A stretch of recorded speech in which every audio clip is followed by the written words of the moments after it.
د طالبانو خلاف پاڅونونه جریان لري. تازه په کوم ولایتونو کې څومره خلک راپورته شوي دي، طالبان څنګه ورخطا دي، جزئیات په ویډیو کې وګورئ او چینل سبسکرایب کړئ. السلام علیکم لیدونکو، ستړي مشئ. په وروستیو اونیو کې د طالبانو په بریدونو کې ډیرښت په غبرګون کې په بیلابیلو ولایتونو کې ملکي خلک د طالبانو اورپکو پر ضد جنګ کې ملګري شول. د هرات ولایت د ګذري ولسوالۍ له 250 څخه ډیرو اوسیدونکو د تیرې چهارشنبې په ورځ وسلې پورته کړې او د طالبانو پر ضد شعارونه ورکړل. دغه راز د بادغیس ولایت له 1000 څخه ډیر اوسیدونکو د غبرګولي په 9مه د طالبانو پر ضد پورته شول او د افغان امنیتي ځواکونو ملاتړ اعلان کړ. په ګذره ولسوالۍ کې د پاڅون د ډلې یو غړي غلام فاروق څخه وویل طالبان باید د خلکو په وړاندې جنګ څخه ډډه وکړي. هغه ویل که هغوی دا کار وکړي باید پوه شي چې هغوی به یو مخې ووژل شي.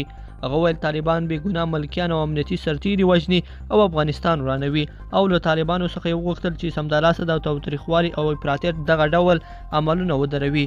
په ګذره ولسوالۍ کې د ولسي پاڅون یو بل غړي رحمت الله رحمتي وویل د طالبانو ظلم ځایي اوسیدونکو ته بې له دې چې وسلې واخلي او د امنیتي ځواکونو ترڅنګ ودرېږي بله لاره نه ده پرېښې. هغه وویل موږ له دې عمله د طالبانو پر ضد جنګ کوو چې هغوی د افغانستان زیربناوې ویجاړې کړي دي او خیانت یې وکړ. هغه ویل طالبان هره ورځ د سړیو، ښځو او ماشومانو په ګډون په لسګونو بې ګناه ملکي خلک وژني.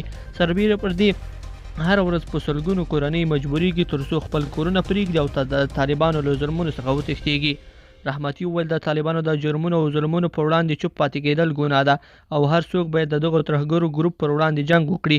د دې ترڅنګ د ننګرهار د ولایتي شورا رئیس حضرت علي په مشري هم زرګونه کسانو د طالبانو خلاف وسله پورته کړې او هغوی ته یې ګواښ کړی چې که جګړه ونه دروي نو سخت به وځپل شي. د عامو خلکو دغه پاڅونونه طالب اورپکې له سختې ماتې سره مخ کړي او یو شمېر ولایتونو کې له افغان ځواکونو ته تسلیم شوي دي. په عامه اصطلاح د ولس زور د خدای زور دی. که طالب اورپکو د وحشتونو په غبرګون کې همداسې ولسي پاڅونونه جریان ولري، لرې نه ده چې دغه ډله به د تل لپاره پناه شي او یا به له پښو وغورځول شي چې دا بیا د افغانانو او نظام په ګټه کار دی. لیدونکو په دې هیله چې دا مطلب به مو تر پایه لیدلی وي. که مو دغه ویډیو خوښه شوې ویډیو لایک کړئ او چینل سبسکرایب کړئ.